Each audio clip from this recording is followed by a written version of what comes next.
Pépite ou Pépin, c'est le podcast sans langue de bois et sans tabou autour de l'investissement immobilier et de l'entrepreneuriat, mais pas que.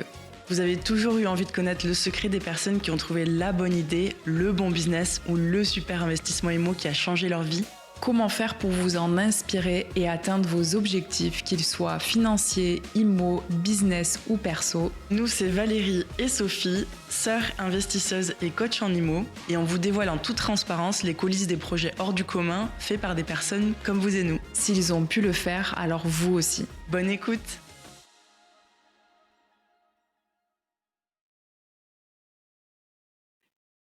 Bienvenue pour un épisode un peu spécial de ce podcast où on va faire un récap de l'année 2023. Joli petit bilan pour finir l'année. Joli petit bilan. On a plein de choses à dire. L'année 2023 a été Des montagnes russes. montagne russe, ça c'est clair. Ça a été un roller coaster d'événements. Je pense qu'on n'a même pas encore vraiment pu digérer tout ce qui s'est passé cette année. Donc cet épisode va un petit peu servir à ça aussi. Ouais, limite, on a fait un peu notre bilan déjà toutes les deux, mais ces podcasts, c'est plus pour continuer à... Enfin, c'est plus pour vraiment ressasser tout ça et se souvenir un petit peu de tout ce qui s'est passé, parce que autant sur le pro, le perso que l'IMO, il y a eu quand même pas mal de choses. Donc, en tout cas, on pensait que c'était essentiel de refaire un petit focus là-dessus. Non seulement pour se rappeler un peu de ce qui s'est passé, mais aussi pour se remémorer les leçons que ça nous a apprises et pouvoir le partager peut-être pour des personnes qui vivraient la même chose ou qui vont vivre la même chose en tout cas dans leur business. Donc, et je sais qu'en fin d'année, c'est assez compliqué de faire ça. Mais parce qu'il y a les fêtes, il y a les cadeaux, on est tous dans le rush de finir les dernières petites choses avant la nouvelle année.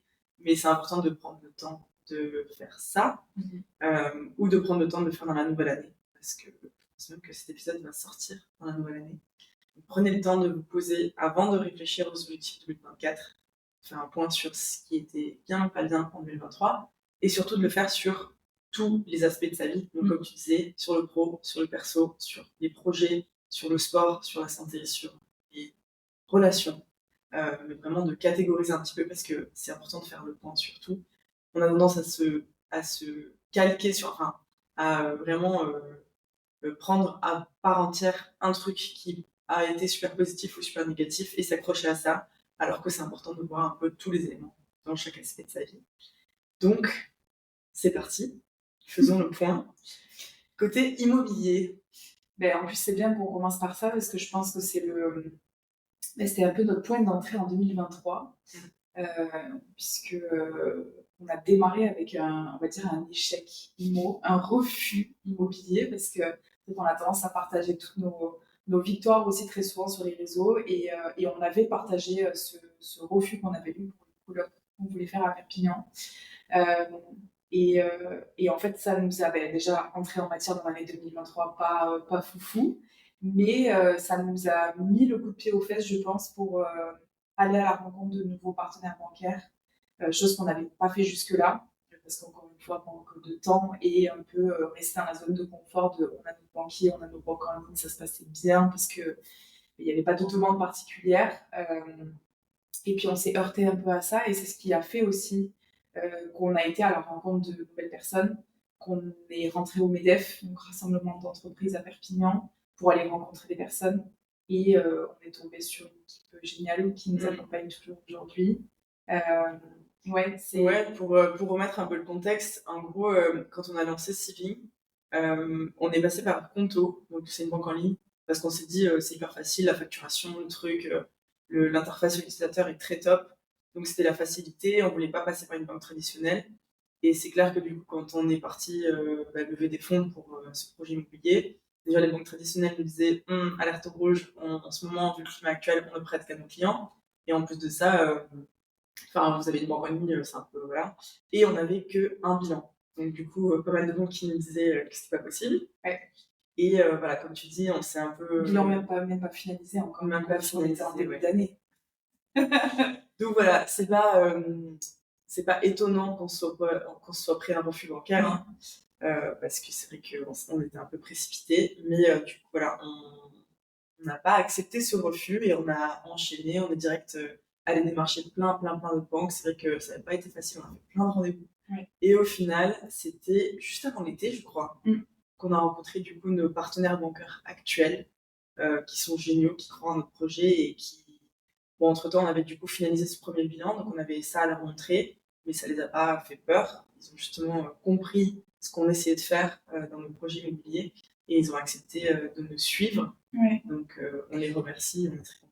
Je pense que du coup, c'est aussi très important. Ça nous a appris à pitcher un peu plus aussi notre entreprise, parce qu'on a eu tellement de rendez-vous qu'on avait l'habitude de pitcher des projets IMO, mais pas de forcément partager la vision, parce que on est toutes les deux, on a notre équipe, eux, ils sont conscients de ce qu'on peut faire.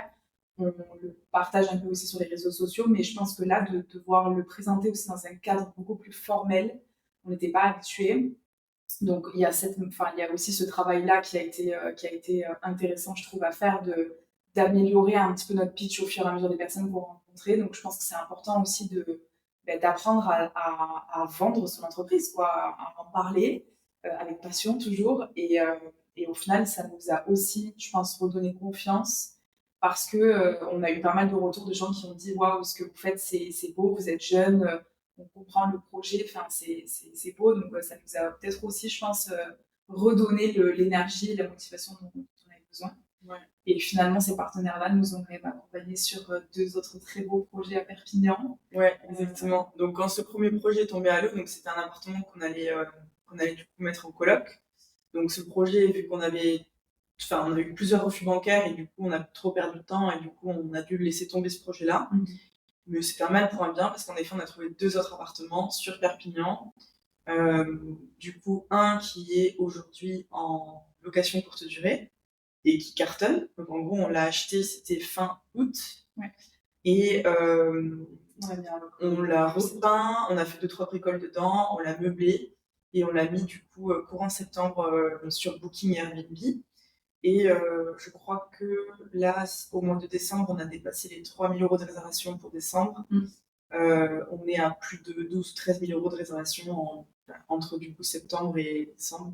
Et on a déjà des ASA pour octobre 2024. C'est en fait 10 000 de réservations effectuées sur les mois à venir. Sur les mois à venir. Donc, on va essayer d'aller chercher les 24 000 € de réserve par an sur ce bien-là, donc c'est plutôt cool. Ouais. C'est un très bon exemple. C'est un appartement qu'on a acheté 112 500 €, 4 500 € d'ameublement, pas vraiment de travaux, enfin si c'est de la peinture, 500 € de peinture.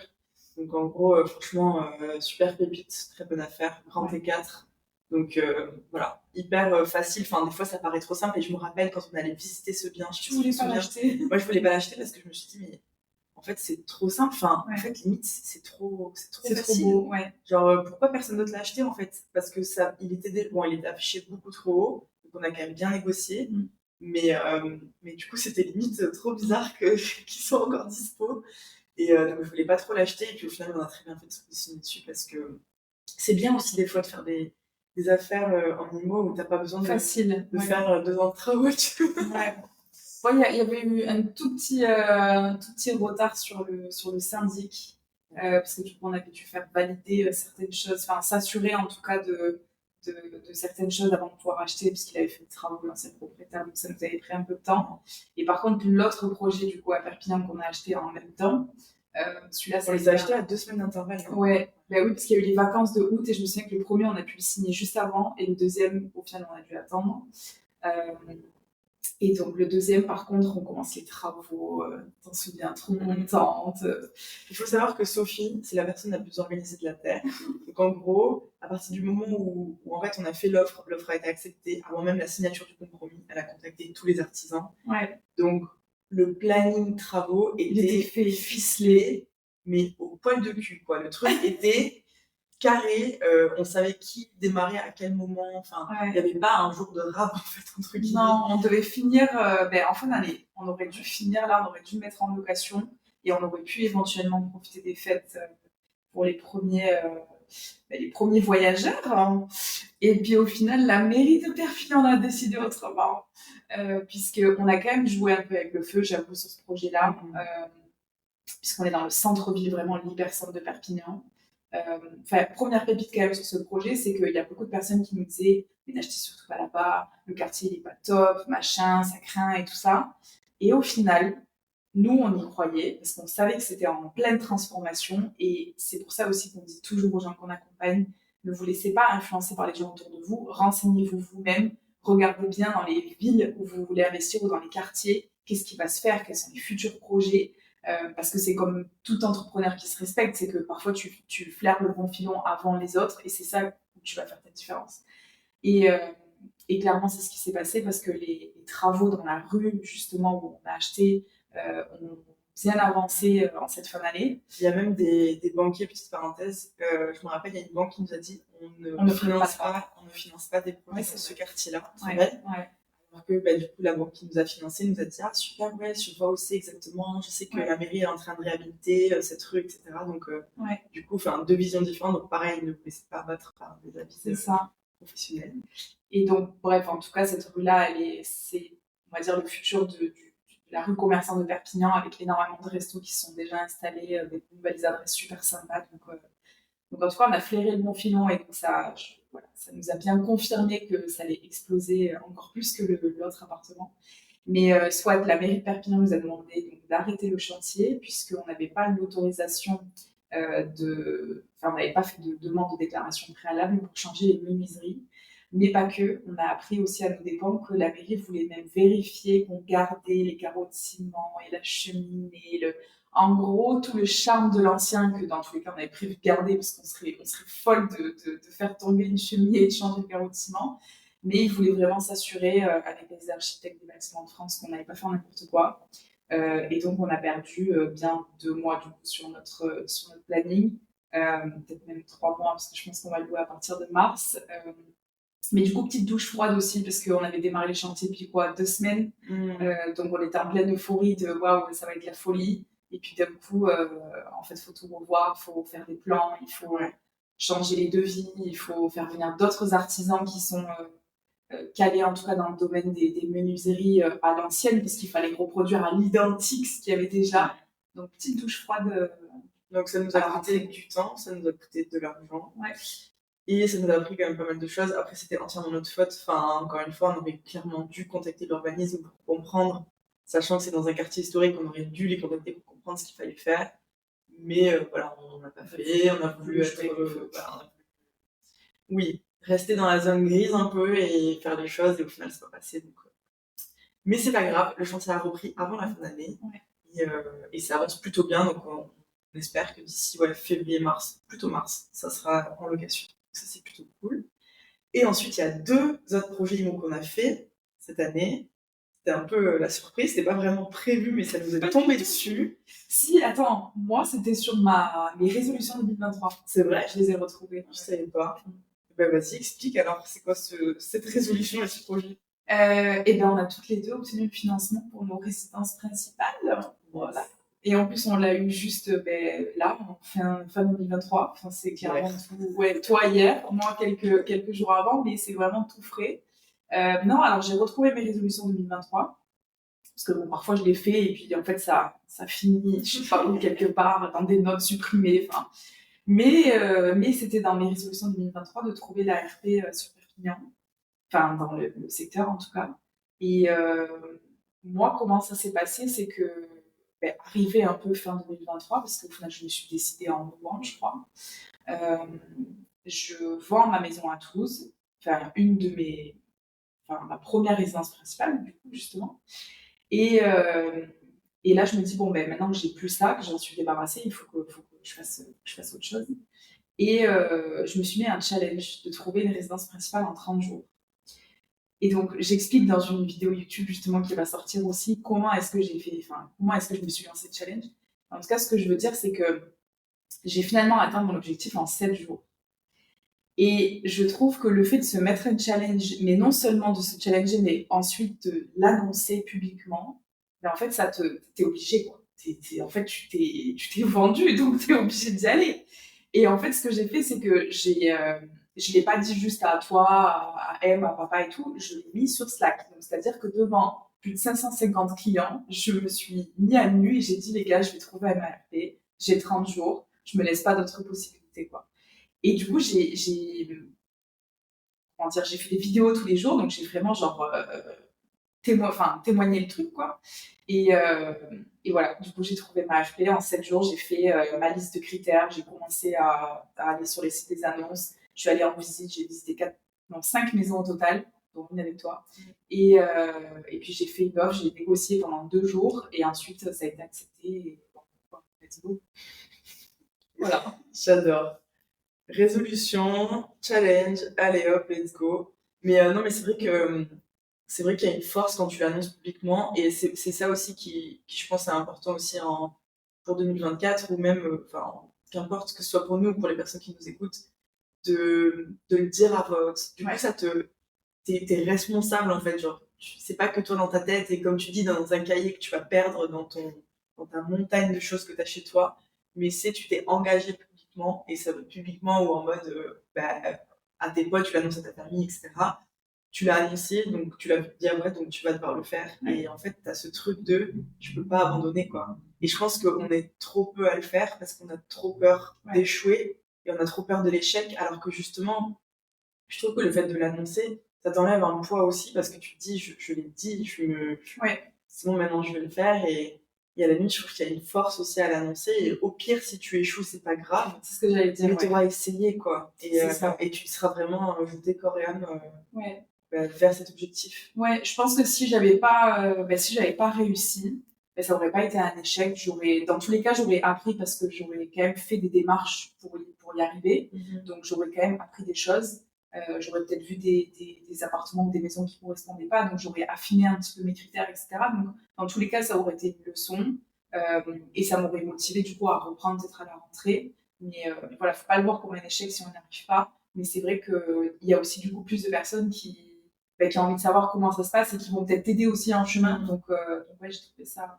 C'est clair. Et puis, c'est jamais perdu. Ouais, t'aurais peut-être rencontré d'autres agents immo qui sont intéressants, t'aurais peut-être vu d'autres projets intéressants et on serait peut-être positionné sur autre chose. Ben oui. Mais très bien, très bien. Et du coup, alors moi, c'était pas du tout dans ma liste de choses pour 2023. Enfin, j'avais en tête une idée de ma RP de rêve, du coup. Donc pour moi, c'est une maison avec beaucoup de terrain, un peu perdu dans la pampa, mais pas très très loin non plus de la mer et de la ville. Mais je voulais vraiment de l'espace, quoi. Mais c'était hors budget pour moi. Enfin, dans ma tête, c'était pas du tout la priorité. Je n'ai que 29 ans, entre guillemets, donc c'était pas forcément un truc que je devais accomplir là maintenant de suite. Mais j'avais ça un peu dans un coin de ma tête. Et en fait, c'était le courant octobre, je crois, on est parti se balader un peu dans la RPI des Pyrénées-Orientales. Et puis on s'est dit, mais peut-être qu'on va s'éloigner un petit peu et trouver une RP. C'est avec ton conjoint. Oui, pour les gens qui ont avec du coup Théva, mon copain. Et on s'est dit, on va peut-être s'éloigner un petit peu. On a quand même envie d'espace maintenant, donc on va chercher, mais sans trop chercher. Et puis si on s'éloigne, peut-être ça sera dans le budget. Et en fait, un peu comme toi, je me mets sur les recherches. Et bam, la première annonce que je vois, c'est ça. Je vois une maison avec 18 000 m² de terrain. Mais limite trop gros, tu vois. Et je me suis dit, mais n'importe Qu'est-ce que je vais faire de tout ça? Qu'est-ce que je vais foutre de tout ce terrain? Et je l'ai montré du coup à Théva. Et je me suis dit, en fait, c'était un peu trop hors budget quand même. C'était limite. Et je lui ai montré, je me suis dit, j'allais dire oui, enfin, c'est pas possible. Et en fait, il me dit, ok, est-ce qu'on va visiter? Donc on l'a visité, on a été les premiers, parce qu'elle venait d'être publiée. On l'a visité du coup en tout premier. Et ensuite, on a fait une offre, au prix, parce que de toute façon, on savait que c'était pas négociable. Il venait de faire une grosse baisse. Et du coup, voilà, la maison, on l'achète parce qu'on a reçu le financement du coup là hier. Accord accepté. Ça n'a pas été facile parce que je dépasse légèrement les 35%. Et encore une fois, j'emprunte avec une boîte qui n'a pas encore de bilan. Donc ça n'a pas été facile. Mais encore une fois, très bons partenaires bancaires qui nous font confiance, qui voient un petit peu, qui comprennent le projet qu'on fait et qui du coup, eux, sont allés défendre notre projet auprès des délégataires. Donc très très contente que ça passe. Donc gros chantier prévu pour 2024. Et on va pouvoir élever des poules. Donc, c'est une nouvelle vie qui commence pour moi. Tu peux m'emmener les œufs le matin. Genre un potager des poules. C'est génial. Donc, c'est très, très cool. Bon, tu dis que c'était pas un goal 2023, c'est vrai, mais c'était quand même notre objectif avant 35 ans, Oui. d'avoir la résidence principale de notre vie, qui pour moi, c'est pas encore le cas. Mais on avait ce goal-là pour les 35 ans. Au final, tu l'atteins à 29. Enfin, franchement, j'ai envie d'applaudir. Merci. Chapeau d'avoir atteint ça avec 6 ans d'avance, quoi. Ouais. C'est quand même incroyable. Enfin, parfois, il faut aussi C'est clair. prendre le temps de se dire waouh, c'est beau ce qu'on a fait. Et après, comme tu dis, au niveau de la banque, très souvent, il y a aussi des personnes qui se limitent par rapport à ça en se disant je n'ai pas la situation pour, ou je viens de me lancer à mon compte, ou ma boîte elle n'a pas 3 bilans, parce que très souvent on entend 3 bilans. Au final, le deuxième bilan, on ne l'a toujours pas. Enfin, non. On a pu montrer effectivement quand même l'année 2023, mais il n'y a pas de bilan concret qui a été fait. Donc, les 2 appartements qu'on a achetés cette année, plus toi la RP, c'est quand même sur un seul bilan. Que pour ça fait donc plus de 500 000 € d'encours dans la même banque. Du coup, en un an, avec une boîte qui n'a pas encore de bilan. Donc, comme quoi, tout est possible. Et c'est clair que pour les personnes qui nous écoutent, n'ayez pas peur, allez-y, essayez. Et au pire, ça passe pas. Regardez, on a créé un refus bancaire dès le premier projet, dès le début d'année. Au final, ça ne nous a pas empêché de faire 3-4 autres projets dans l'année. Donc, n'ayez pas peur de foncer. N'écoutez pas. Enfin, posez-vous la question de comment je vais pouvoir le faire plutôt que de dire non, c'est pas possible, du coup, je vais attendre. Et au pire, tentez-le. Et dernier projet. J'allais dire, est-ce que tu peux rapidement nous dire, juste sur les branches, celui qui fait le plus mal, la décision qui a été prise fin 2023. Alors, décision qui a été prise fin 2023. Donc, pour les personnes qui ne sont pas au courant, je pense qu'ils ne le sont pas parce que c'est pas un projet dont j'aime parler, parce que c'est un projet où en fait, je sais que c'est entièrement de ma faute et du coup, ça me fait tellement. Enfin, j'ai tellement honte, limite, tu vois, d'en parler, tellement c'est débile d'en être arrivé là, mais soit. Donc, c'est une maison que j'ai achetée avec mon copain en septembre 2022. J'appelle ça la grange, mais c'est une destination de maison, mais bref, c'est un truc inhabitable, inhabité, qui est absolument. Enfin, il y a tout à refaire en fait.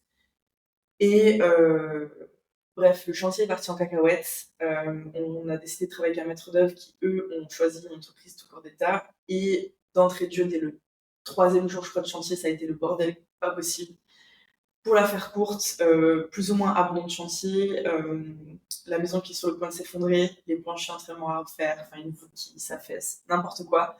Donc, courant janvier 2023, on a tout de suite décidé de faire des poursuites judiciaires avec un avocat. Enfin, au début, c'était à l'amiable, avec avocat, expert, etc. Et puis, en fait, à l'amiable, c'est pas passé, parce qu'ils nous ont bien menés en bateau pendant pas mal de temps. Donc, l'été 2023, on a décidé de les attaquer en justice. Donc, ça a été fait. Donc, il y a un expert judiciaire qui a été mandaté. Et en fait, on a vu que ça traînait, que ça prenait une ampleur disproportionnée. Et donc, en fait, on a décidé là, en décembre, d'arrêter les poursuites et de reprendre le chantier en main avec, de refaire faire une étude structurelle, de travailler avec des artisans de confiance. Donc, soulagement.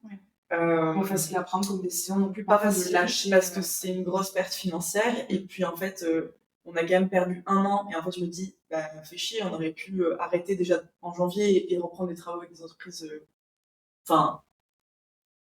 correctes. Mais tu t'en serais peut-être voulu de ne pas avoir essayé aussi la procédure, quoi. T'avais envie de faire valoir tes droits à toi et le respect qu'on te devait pour ce projet. Non, mais je peux comprendre que parfois, et je pense que c'est dur, ça peut aussi arriver avec une entreprise et avec un projet ou une poursuite judiciaire envers un collaborateur ou des clients ou peu importe. Et je pense que parfois, il y a l'ego aussi qui prend dessus où tu te dis, mais en fait, je vais pas me faire rouler dans la farine, tu vois, je vais te montrer que c'est moi qui ai raison et je vais aller au bout. Et en fait, je pense que c'est ça qui a été le plus dur à faire, à mon avis, d'accepter que parfois l'ego, il faut le mettre de côté. Il faut juste voir le côté, pratique, quoi. Et se dire, qu'est-ce qu'il vaut mieux faire? Est-ce que je mets mon énergie et mon argent dans je continue cette procédure qui va peut-être pas me mener où je veux? Ou est-ce qu'en fait, je mets mon énergie dans du positif et je repars ouais, clean slate et let's go, quoi. Ouais, et toi, tu m'as dit d'entrée de jeu, hein. Toi, tu m'avais dit d'entrée de jeu, enfin, franchement, moi, si c'était moi, je lâche, enfin, je ferais ma pas de poursuite et je prendrais le chantier, enfin, je continuerais le chantier. Moi, j'ai, voilà, eu cet ego qui a pris le dessus et qui a voulu prouver que non, j'avais raison et que j'allais les faire payer pour ce qu'ils avaient fait, ce qu'ils nous avaient fait subir. Mais bon, c'est pas grave. La retourne, déjà. Et puis aussi. Elle a tourné déjà. Elle a tourné parce qu'il y a une des deux entreprises qui a une invitation. Et tant mieux, j'espère qu'ils ne recommenceront jamais une entreprise de travaux ou de maîtrise. Soit.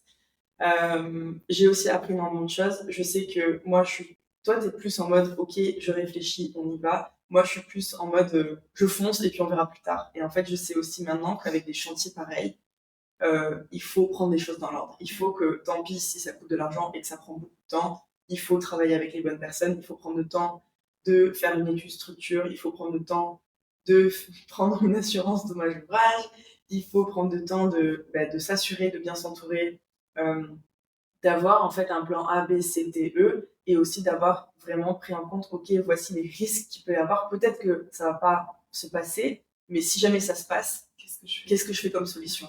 Et toi, par ton expérience passée dans la promotion immobilière et dans la construction, etc., tu as ce background. Moi, j'ai voulu en faire qu'à ma tête et foncer en mode non, c'est bon, je gère, je fais tout ça toute seule.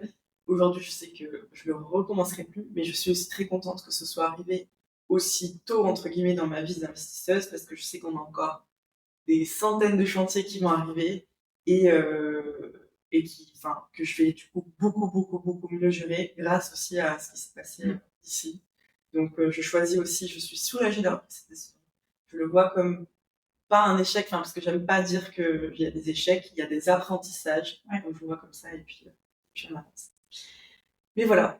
En tout cas, ça a été quand même pas mal déjà. 2023 Limo, ça a été pas mal mouvementé. Pas mal de choses. Mais dans l'ensemble, à part Lagrange, effectivement, qui a été quand même un gros point noir sur 2023 pour toi, grosse charge mentale. En tout cas, tu finis 2023 soulagé. Et après, on finit quand même 2023 avec chacune une RP et les 2 appartements le chantier a enfin repris et le deuxième qui tourne très bien. Donc, c'est quand même positif. C'est quand même très positif. Passons au professionnel. Côté entrepreneurial, sur les entreprises. Parce que du coup, on a le centre de formation, on accompagne des particuliers qui veulent investir dans l'immobilier. On a une agence immobilière. J'ai aussi une autre boîte à côté. Une agence où j'aide des sportifs à partir aux États-Unis pour faire sport-études à l'université. Mais bon, soit ça, on n'en parlera pas ici. Sur Seeding, mais il s'est passé quand même pas mal de choses aussi sur 2023.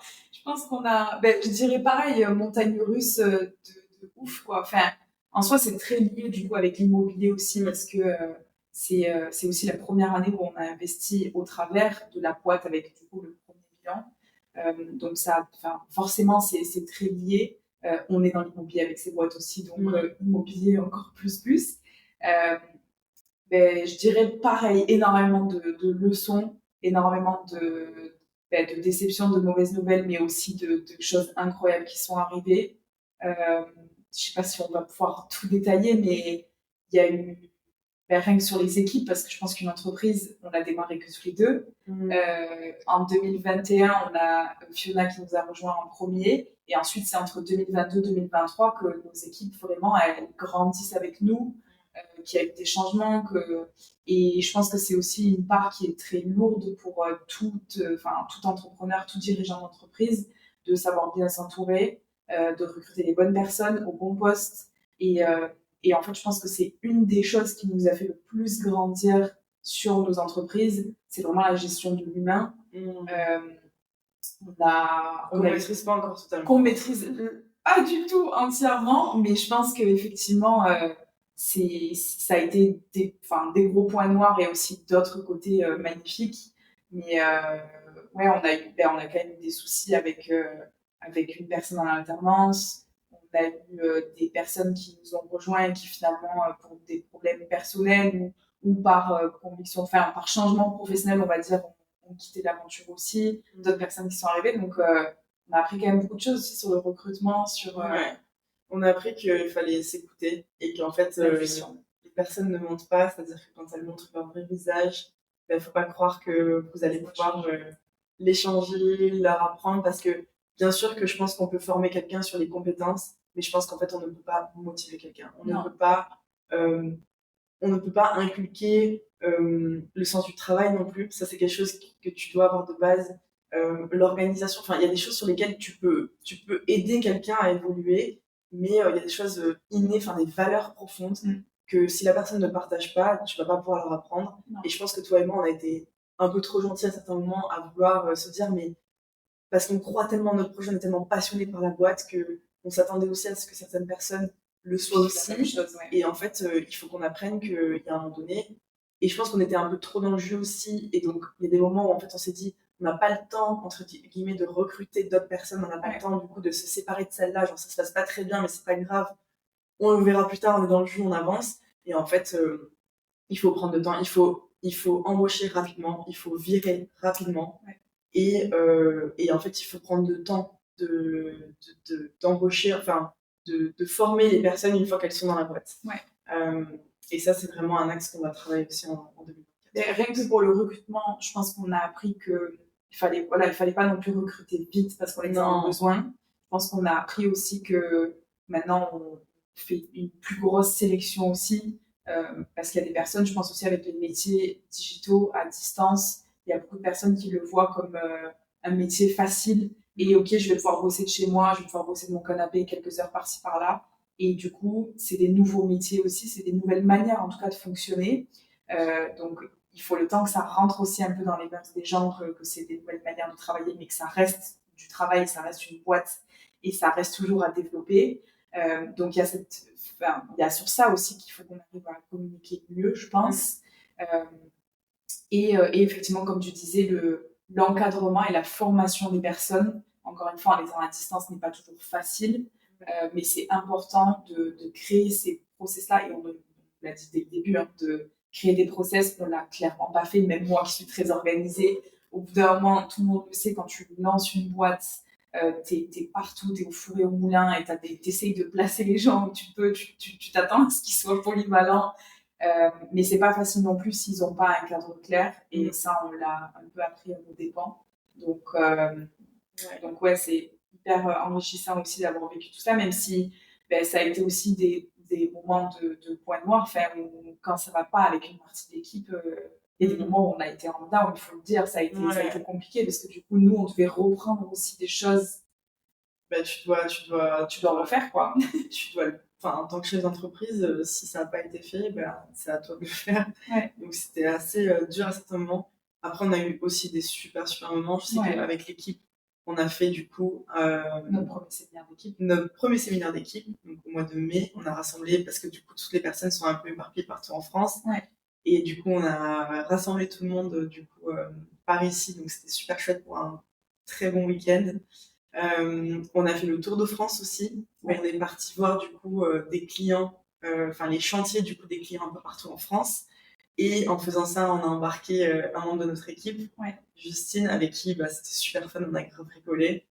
On a aussi, sur toutes les personnes qui sont dans l'équipe, il y en a 3 qui étaient à temps partiel parce que qui avaient encore un CDI, et donc 3 personnes qui ont lâché leur CDI pour être un peu plus sur Sealing et pour développer d'autres activités en freelance. Donc je trouve ça ouf parce que, en partie, vu qu'elles ont vu comment on fonctionnait, elles ont osé aussi lâcher leur CDI pour se consacrer un peu plus à leurs activités en freelance, et je trouve ça juste incroyable. Et il y a des personnes aussi dans l'équipe qui font partie, qui avaient rejoint la Sealing Family en tant que coachées pour apprendre à investir, et qui au final ont pris complètement part à la Sealing Family encore plus, puisque du coup ils ont rejoint l'équipe, et ça c'est génial aussi à voir. C'est clair. Mais du coup, on a un bon petit noyau, je trouve. On finit 2023 avec un bon petit noyau. Et même si toute l'année a été assez mouvementée, les personnes qu'on a dans le noyau aujourd'hui, qui partagent notre vision et nos valeurs sont toujours là, et ça se passe. Ça a pris du temps pour trouver ces personnes, mais on finit bien. C'est cool.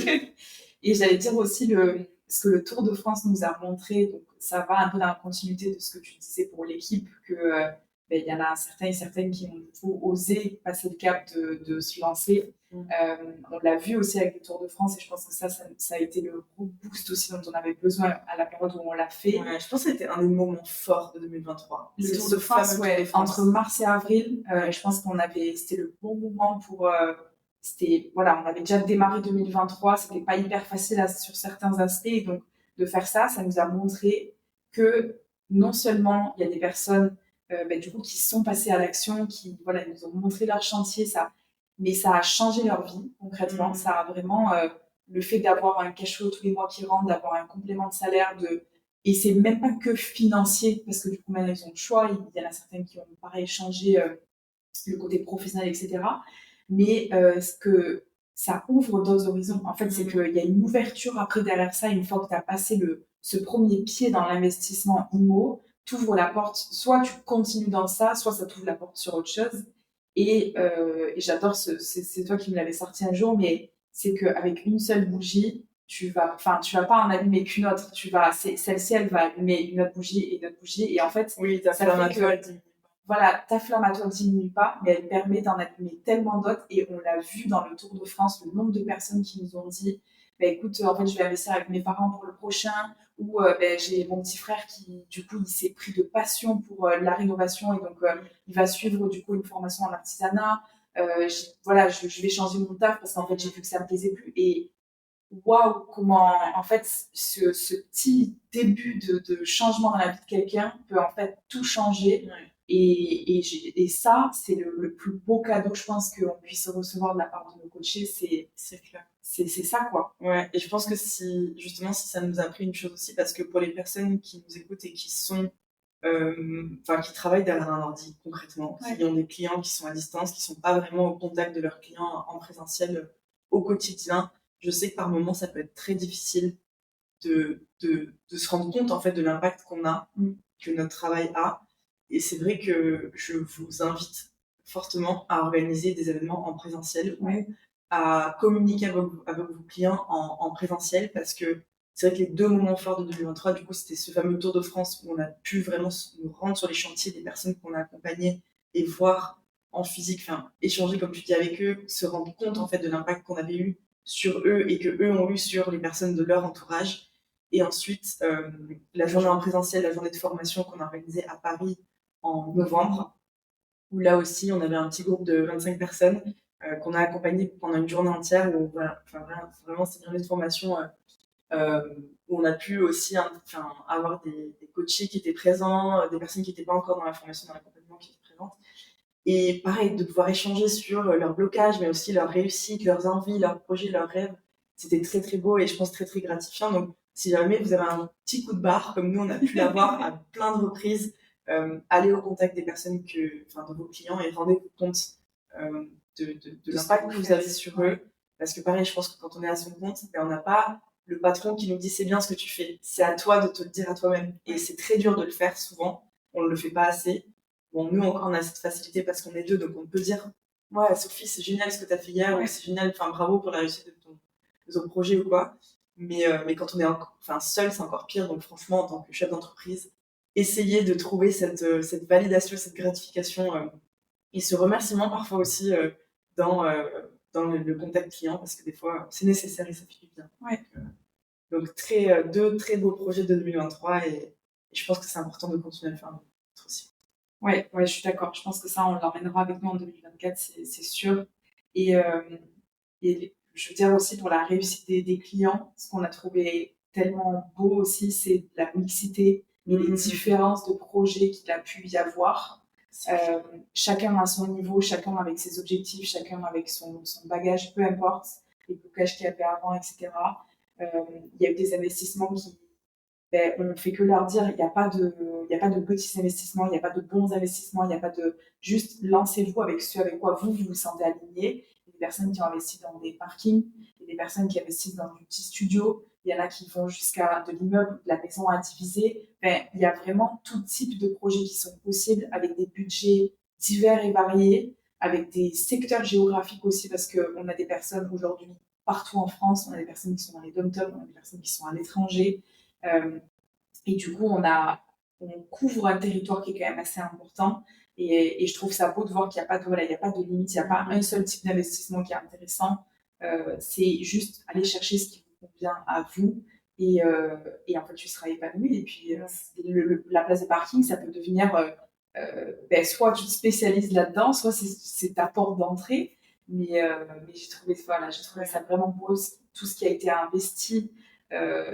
Bon, il y a eu 2022, mais là, sur 2023, c'est beau. C'est clair. Et on a battu un record en octobre de 1 million d'euros investis en un mois par, du coup, nos élèves de la formation.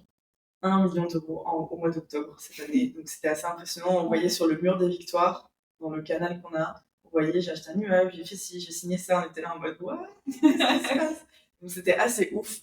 Et puis, comme tu dis, de voir tous les projets divers et variés. Et moi, ce que je trouve super beau à chaque fois, c'est que, en fait, c'est justement de voir des projets qui paraissent impossibles par des personnes qui, en soi, dans les médias et dans ce qu'on voit, les gens diraient c'est impossible pour toi d'investir, t'as pas l'argent pour, t'as pas l'âge pour, t'as pas la situation pour. Et ces gens-là, ils ont quand même réussi à investir. Et je dis pas ça pour vendre du rêve, c'est pas le but. Je dis pas que c'est facile, je dis pas que c'est à la portée de tout le monde. Je suis très consciente, encore plus aujourd'hui avec les taux qu'il y a actuellement, que ça a fermé beaucoup de portes pour pas mal de monde.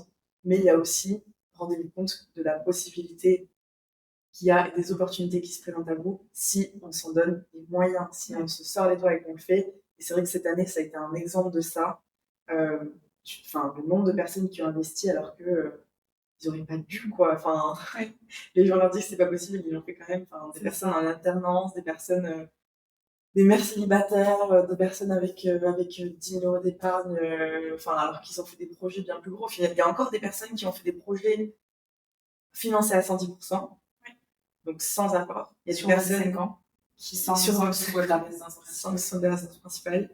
Il y a des personnes qui ont pu emprunter pour des projets où il y avait l'enveloppe travaux était beaucoup plus importante que l'enveloppe achat immobilier.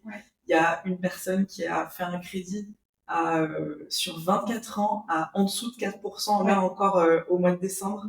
Donc pareil, pour les gens qui disent non mais en ce moment c'est 4,75, non, elle a fait 3,78 je crois, un truc comme ça. Bref, des situations genre impossibles entre guillemets, mais qui se sont quand même faites. Donc, je pense que s'il y a bien un truc qui va résumer par rapport à nos clients, mais aussi par rapport à nous, c'est que il y a rien qui est pas possible, quoi. Il faut arrêter de se dire, en fait, il faut arrêter de penser qu'il y a les cases et que du coup, il faut rester que là-dedans. C'est qu'il y a autre chose. On peut aller au-delà de ça. Il y a des particularités dans tous les profils, dans toutes les choses qu'on va entreprendre. Donc, faut juste, tant qu'on ne teste pas, du coup, on peut pas savoir. Et du coup, finalement, j'ai trouvé hier la vidéo dont tu me parlais de Gad Elmaleh, qui disait que, ce que tu veux aller atteindre, le goal que tu as, c'est cool, vas-y. Mais du coup, il y a aussi des choses que tu vas peut-être rencontrer en chemin, qui vont t'apporter des leçons, qui au final seront peut-être mieux que ce que tu pensais. Donc même si le but que vous avez, que ce soit avec l'investissement ou avec un projet, une boîte que vous avez envie de monter, allez-y, testez. Et puis, il y a des choses qui vont s'affiner sur le chemin. Il y a des choses que vous allez découvrir aussi sur vous, mais juste à tester, quoi. Je pense que, d'ailleurs, ça me fait rebondir qu'il y a un truc que nous, on a procrastiné. Tu rebondis toi-même sur tes propres propos. Oui. Je suis capable de faire un podcast de 2h30 là. Non, juste parce que j'ai failli oublier de mentionner ce point-là, parce que quand même, on se trimballe cette idée depuis 2021. Au final, on l'a lancé en 2023, notre podcast. High five. Parce que le podcast, on est en train de le faire, on n'allait peut-être pas en parler. C'est clair, on n'allait pas en parler. Ça fait depuis 2021. En fait, il faut savoir aussi qu'avec Sophie, on a 1 milliard de projets en tête. Et qu'en fait, on manque cruellement de temps pour tout lancer. J'imagine qu'il y a beaucoup de personnes qui sont comme nous. Donc, vous le savez très bien, on a plein d'idées et on ne peut pas tout lancer. Mais c'est le podcast. Il y a 2 choses, des fois, je pense, dans les projets qui nous empêchent de les faire. Il y a le syndrome de l'imposteur, il y a la peur de se planter et il y a le manque de temps. Et je pense que pour le podcast, c'était un peu tout. C'est qu'on ne prenait pas le temps de le faire. Et puis, on avait un peu ce syndrome de mais qui sommes-nous pour lancer ça et qui va nous écouter et qu'est-ce qu'on a à partager de plus que ce qui existe déjà. Mais je pense que chacun a sa place, en fait. Chacun a sa personnalité, donc sa façon de le présenter à sa manière. Et donc, il ne faut pas avoir peur de le faire. Et c'est vrai que bravo, Sophie. Félicitations à nous d'avoir lancé ce podcast. Félicitations en 2023. C'est un gros projet. Et je pense que, ouais, on va s'arrêter là parce qu'on pourrait continuer pendant des heures. Je voulais juste ajouter que quand vous avez une idée comme ça ou des choses que vous avez envie de faire, c'est aussi OK. On peut pas tout faire en même temps. Je pense que le podcast, si on l'avait lancé en 2021, ça aurait peut-être même pas été pertinent. Donc c'est OK. Notez-vous, je sais pas, au cas où, prenez un petit cahier ou une note dans l'iPhone où vous notez les choses qui vous passent par la tête que vous avez envie de faire, mais que vous n'avez pas forcément l'énergie ou le temps de faire à ce moment-là. Et revenez sur cette liste de temps en temps. Si c'est encore un truc que tu as envie de faire, ben écoute, à un moment donné, cale-le dans un planning, fais-le, ou dis-toi, ben non, là, je vais le faire par exemple dans 6 mois. Et si au final, c'est un truc qui paraît obsolète maintenant, bon, ben tu l'enlèves, tu te décharges, mais au moins l'idée, tu l'auras notée quelque part. Et du coup, tu le feras plus tard. Mais au final, elle est restée dans un coin de notre tête et on l'a lancée en 2023. Et je suis très contente que ça soit arrivé maintenant et pas en 2022, par exemple. C'est clair. Et je pense que du coup, pour résumer 2023, maître mot, c'est persévérance. Parce que on a eu des hauts et des bas, et on a eu beaucoup de Non, mais c'est vrai qu'on a eu beaucoup d'obstacles. Enfin, bref, on n'a même pas encore tout mentionné pendant cet épisode. Il y a eu l'explosion du bateau. Il y a eu l'association qui a capoté. Enfin, il y a eu tellement de choses. Il y a eu voilà, des refus bancaires, enfin, des remises en question de ouf, des doutes, des trucs où il y a des moments où on se disait what the fuck. Mais en fait, on a persévéré à chaque fois. Et je pense que c'est important de ne pas baisser les bras. C'est important de comprendre que tout n'arrive pas tout de suite. Je sais qu'on est dans une société aujourd'hui où on a envie de claquer des doigts et on a envie que ça nous tombe dessus. On voit sur les réseaux sociaux, on a l'impression que le monde entier vit une vie bien meilleure que la sienne. Ouais. Alors que, et dans l'entrepreneuriat encore plus, on voit les chiffres des uns des autres, on voit les réussites des uns des autres. Il faut arrêter de se comparer. Il faut utiliser les réussites des autres pour s'en inspirer et essayer de mettre la barre encore plus haut, je pense, si on a envie. Mais il faut arrêter de laisser ça genre, nous atteindre et nous bouffer parce que c'est pas une bonne chose. Il faut pas accepter donc les refus et les non. Je pense qu'il faut, quand on croit en son projet et qu'on a confiance en soi-même, il faut pousser, persévérer, que ce soit la banque, que ce soit la famille, que ce soit son employeur, enfin qu'importe, mais je pense qu'il faut persévérer. Et comme tu disais tout à l'heure, je pense que quand on a un doute, quand on a envie de lancer quelque chose et qu'on ne sait pas trop si ça va marcher ou pas, qu'on a un projet, il faut y aller et puis ensuite adapter, on verra. Ouais. Et la chance, enfin entre guillemets, quand on voit des gens qui réussissent, il y a une toute infime petite partie de chance, mais comme on disait, c'est si tu veux que la chance, elle te tombe dessus, tu vas créer tes opportunités. Et en fait, comment est-ce que tu vas améliorer tes chances que ça marche? C'est juste purement statistique, c'est tente un maximum de choses, vas-y, fais, contacte du monde, rencontre du monde, parle de tes projets à un maximum de personnes, et puis tu vas tomber sur la personne qui va pouvoir t'aider dans ton projet. Mais c'est clair que si tu mises tout sur une seule personne ou sur un seul projet, si ça capote, t'as rien d'autre. Alors que si tu essaies, ça finira par marcher. Donc. Ouais, je suis d'accord. Et j'ajouterais juste pour terminer, après promis j'arrête. Non, je dirais que moi, perso aussi, ce que ça m'a beaucoup appris 2023, c'est que il faut s'écouter, il faut apprendre à se connaître. Je pense qu'il faut avoir conscience aussi des moments où apprendre à se connaître, ça veut dire aussi écouter plus son intuition, ça veut dire aussi aller vers des choses qui vraiment avec lesquelles tu es aligné, arrêter du coup de baisser des standards ou des valeurs parce que tu penses ne pas avoir le temps ou ne pas connaître mieux. Donc je pense qu'il faut vraiment apprendre à se connaître, il ne faut jamais arrêter de travailler sur soi-même pour toujours se pousser et s'écouter. Je pense qu'aussi on a du mal un peu avec ça, le côté entrepreneurial, de se dire faut tout y aller, il n'y a que des sacrifices, il faut pousser tout le temps, 12 heures par jour, machin et tout. Je pense que c'est aussi ok parfois de ralentir parce qu'on ne l'a pas assez fait en 2023. On est quand même arrivé parfois à des points où on était vraiment, vraiment fatigué aussi. Donc, ouais, je pense s'écouter, apprendre à se connaître et prendre le temps. Ouais, prendre le temps. Ouais. Ne pas se sentir coupable de mettre ses barrières, d'imposer ses limites et de prendre du temps pour soi. Parce que c'est vrai que le repos, c'est pas négatif, ça fait du bien, ça permet de rebondir et de repartir encore plus fort. Donc, je suis 100% d'accord avec toi. Et en tout cas, je suis très fière de notre année 2023. Je suis très contente. Voilà, beaucoup d'apprentissage et plein de choses, plein de très très bons moments aussi. Ouais. Et plein de choses qu'on va apporter avec nous en 2024. Donc du coup, les objectifs 2024 feront l'objet d'un autre épisode, parce qu'on a clairement dépassé le temps. Et bravo à toutes les personnes qui sont restées jusqu'à la fin. Franchement, je me félicite. Mais en tout cas, merci à tous de nous écouter, de continuer à nous soutenir et de nous apporter tellement de choses au quotidien. On espère pouvoir continuer à vous aider en 2024 à exploser tous vos objectifs, que ce soit en immobilier, en entrepreneuriat, dans la vie en perso, parce qu'il y a pas mal de challenges qui arrivent en 2024 en perso aussi. Donc voilà, en tout cas, merci à tous. Si jamais cet épisode vous a plu, n'hésitez pas à mettre une petite étoile. Enfin, non, pas une étoile, 5 étoiles. Que dis-je? Et à partager aussi. Et à partager. Merci à tous. Merci. Et on espère que vous avez passé une très bonne année 2023 et que l'année 2024 ne sera que meilleure. À la semaine prochaine. Bye.